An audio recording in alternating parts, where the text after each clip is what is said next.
We don't have many days to go. I know. It's sad and also very nice that Christmas is actually coming. We're at day 21.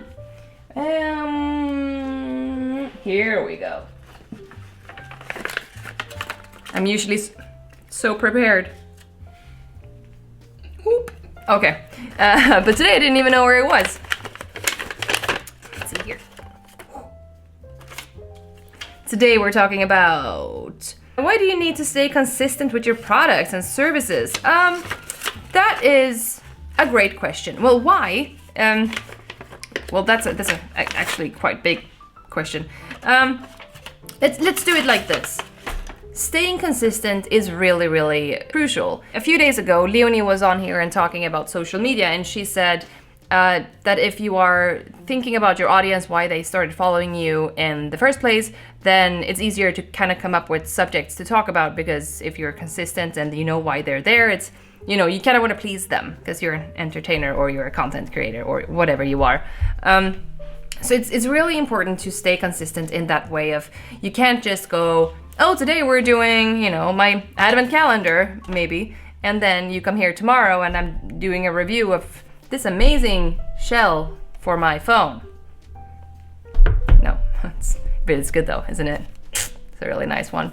But no, so you have to stay consistent. I couldn't like email you guys saying, here is the advent calendar, and then here is, I don't know, a sandwich that I just ate. Because it doesn't make sense. Because if you did follow my Instagram account where I only share food photos, then obviously I could email you sharing my amazing sandwich that I just created.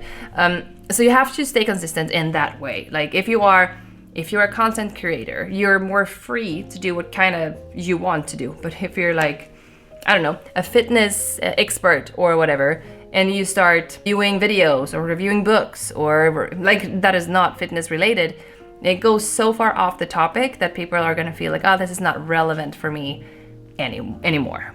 And one way of making sure that you're, you know, never running out of content ideas is to look into programs like, well, check YouTube, of course, see what other people are searching for. You can also use Answer the Public, which is an amazing service. There's Quora, we haven't talked about that yet here. That's also what people are actually asking questions, and you can answer them online.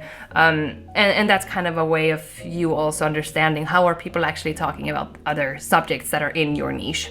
When it comes to being consistent with yourself and making sure that you're constantly developing, it's easy to listen to what other people are saying, and of course you're gonna listen to, you know, what I'm saying and what, you know, other people are saying to you, like, and take it in and filter it out. Like, is this something that really applies to you? And if it doesn't, I mean, that's totally fine. Maybe you then learned that that doesn't apply to you, but sometimes people will give you feedback that you didn't ask for, and I say that because I got some today. So that can happen. So just today I got a text message saying, it was great, but do it this way next time, basically. And that's not exactly what it said, but that was the sentiment of it. And a few weeks ago, I got an email saying that she didn't want to hire somebody who has so much dark energy as a magician has. I'm kind of smiling now because I found it outrageous, because I'm a very fun, and it's a funny, engaging, amazing show.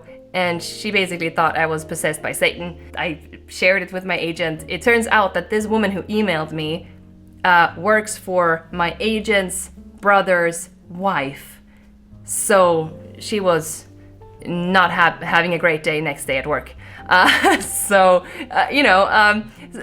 take what people are saying with a little pinch of salt, right? Because people are gonna have so many opinions of you, especially people who work close to you.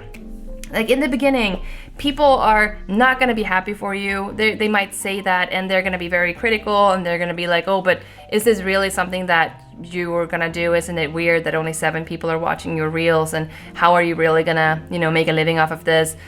Don't listen to them. I mean, anyone you're looking at on social media started at 0. Like every single one. Even the Kardashians started at 0. When they started their Instagram account, started at 0. It didn't start in millions. And I mean, okay, they are famous, but it doesn't make it, you know, impossible for you, because like everybody starts at 0, and don't be discouraged when other people are telling you how to do things. Another thing to be, to make sure that you're constantly being on top of your game is to make sure that your website is updated. If you're switching your location, or if you're switching your phone number, if you're changing your email address, if you have an upcoming tour, whatever it is that you're working on currently, make sure it ends up at your website. Of course, people might see it on social media, but if you have a website where people are actually coming to, like a blog or something, make sure it's also there, even though you might think to yourself, oh, nobody's on my site. But it's also nice to be able to Google things like, I heard about this magician doing an advent calendar, and Google is going to be your friend. And you can't really do that on Instagram, for instance. You can do it on YouTube, but it's Instagram and Facebook doesn't really have that sort of search ability as Google has. Another thing to consider is that you always have to improve yourself and your business. And you're already here, so you're already taking this seriously. But don't just think about you, a creator or whatever, magician or whatever you are, but also think about you as the business. Like, how can you develop the business? And we're going to talk to about that in a few days. It might be tomorrow even. We're going to talk about building teams. But you have to be true to yourself and also be investing in yourself. And that's not only taking courses and stuff, it's also about you updating your pricing, because inflation happens, rates go up, and so should you. Like, I was talking to my agent, I think it was a year ago, it was a year ago, like on the date almost, talked about the inflation's going up and everybody is raising their prices. Why are we not raising our prices? And so we did. And we raised it by quite a lot. So what used to be 20,000 Swedish crowns, which is approximately $2,000, is now $3,000. So that's a big increase.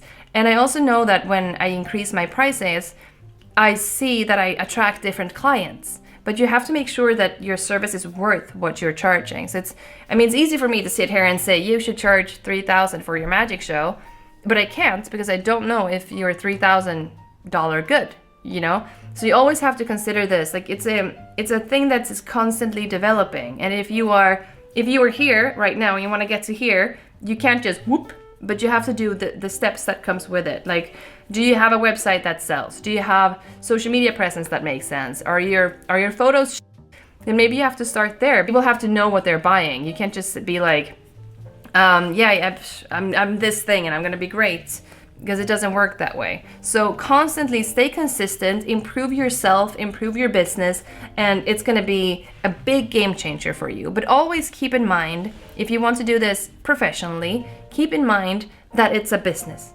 okay? You might be in the business, you might be working on the business, but you're also yourself. And make sure you take care of this person during the time you're building the business, because otherwise you're gonna burn out. So again, take care of this, invest in this, but also invest in this person, and take breaks. And I'll see you tomorrow. Okay? Bye.